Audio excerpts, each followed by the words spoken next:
जमा होना हुआ न्याय यात्रा के तौर पर है।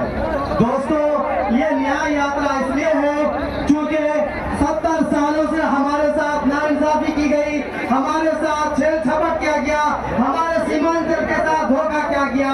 इसलिए जनाब बैरिस्टर असदुद्दीन अवैसी साहब न्याय यात्रा लेकर के इन हुकूमतों को बताना चाह रहे हैं, जो हुकूमतों ने सीमांचल को ठगा है, उनको ये पैगाम देना चाहते हैं कि अब हमें हिस्सेदारी चाहिए, अब हमें इंसाफ चाहिए, अब हमें न्याय चाहिए।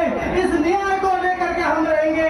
जैसा कि आपने देखा कि अभी जनाब अख्तर ईमान साहब ढोल बजाते हुए दिनेश यादव के चौखट पर गया और उन्होंने कहा कि हमें सिर्फ 6 सीट दे दो और हम गठबंधन में हमें शामिल कर दो।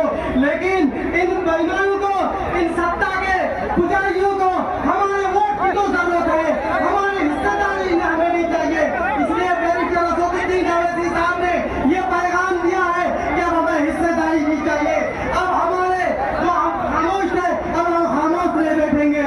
दोस्तों, अब यहाँ पर से हमें एक इंकलाब पैदा करना है। वो इंकलाब इस बेलगच्छी के सरजमीन से पूरे पटना तक पहुँचाना है और ये पैगाम दे देना है कि हम चुप बैठने वाले नहीं है। जब तक हमें हमारी हिस्सेदारी नहीं मिलेगी तो हम खामोश नहीं बैठेंगे। ये हमें ये कह करके हमें सता के ताकि बीजेपी का भी टीम है। दोस्तों, आप ऐसा अस्सलाम वालेकुम। मैं जिला अध्यक्ष था और आप लोगों को ये बखूबी मालूम है कि कामयाबी होगी। बहुत बहुत शुक्रिया, बहुत बहुत शुक्रिया भाई, आपकी मोहब्बतों को सलाम है, लेकिन आप इसको थोड़ी संयम बरकरार रखें। अब मेरे भाई बैसी विधानसभा के कन और जन जन में बसने में नई उम्मीद पैदा करने वाले नेता और इस मंच को सजाने ही नहीं बल्कि यहाँ के लोगों को एक साथ दिल जीतने वाले, जिनसे मेरी मुराद है बैसी के लोकप्रिय नेता जनाब गुलाम सरवर साहब से मैं शेर के साथ उनका इस्तेमाल करता हूँ। किताब सादा रहेगी कब तक, किताब सादा रहेगी कब तक, कभी तो आगा से बाब होगा।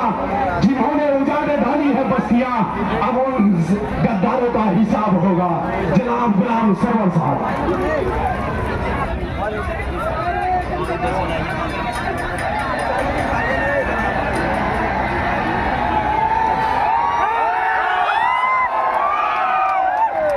मैं उससे कल अभी हमारे जिला के जिम्मेदारी संभाल रहे जनाब परवेज साहब, इनसे मेरी गुजारिश है कि पहले गुलाम सरवर साहब से पहले 1 मिनट के लिए आप अपनी बात को रखें।